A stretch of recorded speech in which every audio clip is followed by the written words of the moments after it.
Bro, this is the ghettoest liquor I've ever seen. Why does he have FUBU sweatpants on and fucking Great Value Nikes?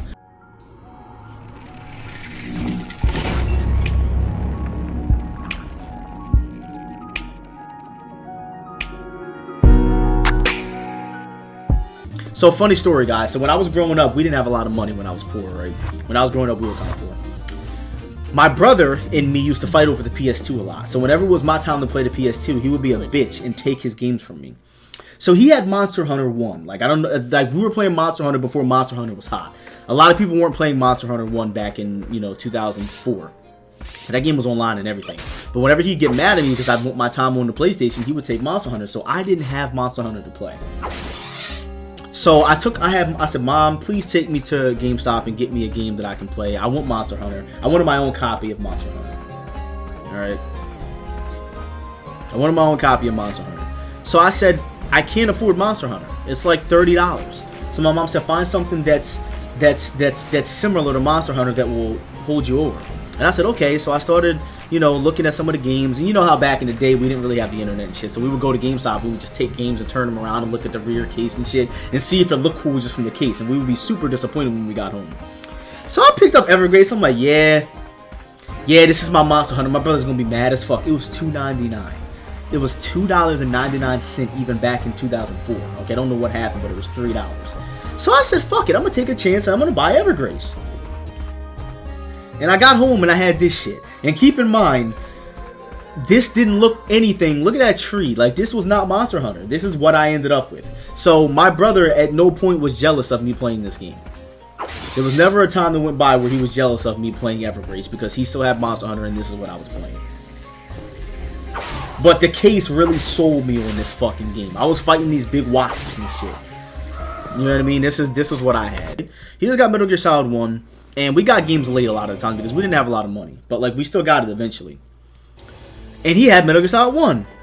And I was like, man, I really, really, really want to play Metal Gear Solid 1. But he would get mad at me again. He would take the Metal Gear from me so I couldn't play it. So I said, I want a tactical shooter that I can call my own. That I don't have to worry about sharing with my brother. So I went to the store again. I looked at the back of these cases. And I found Largo Winch. Now, this game looked really hot on the cover. Okay, if you look at the little pictures, little squares, game looked flames, bro. Like, Largo Winch looked like it was going to be my Metal Gear. I assure you that it wasn't, okay? The game was actually the worst game I've probably ever played in my entire life. This was my Metal Gear Solid.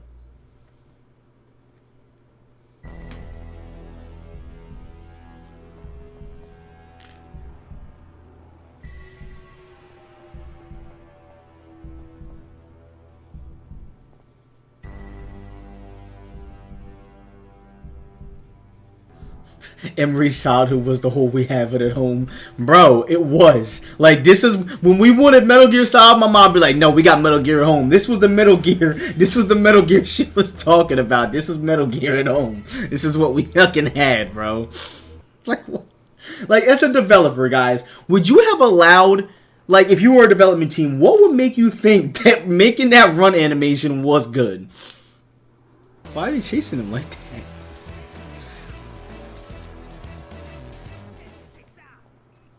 I guess.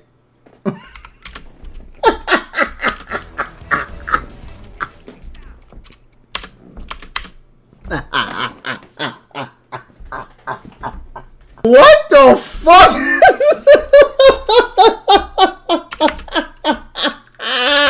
Bro, they thought this shit was hot, bro.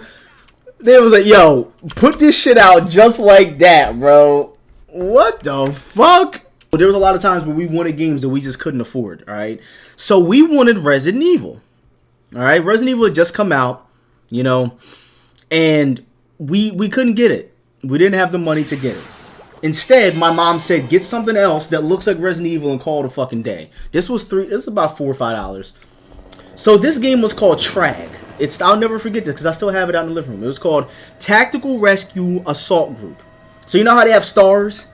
Okay, stars. They got fucking... This was the other stars that you don't know.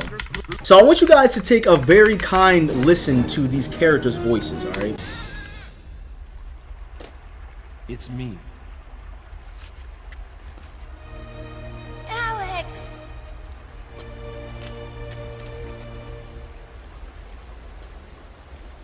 You the only one left? I don't know. So you hear how high-pitched her voice is?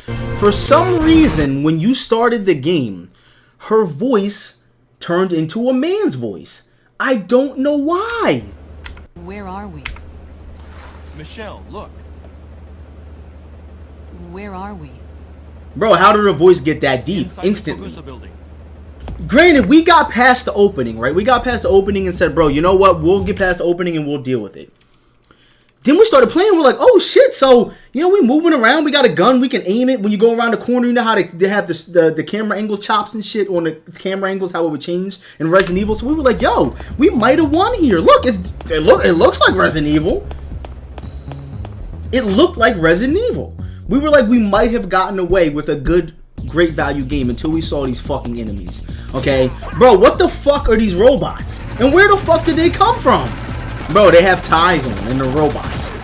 Like, bro, it looks like Resident Evil. It looks like Resident Evil, bro. This looks like Resident Evil, but it's just not. And then even further, bro, if you get even further, they have these enemies, right? Oh, so those were the lickers, right? So they were like, yo, how can we incorporate lickers into our game? I know, we'll let them stand up and put sneakers on them.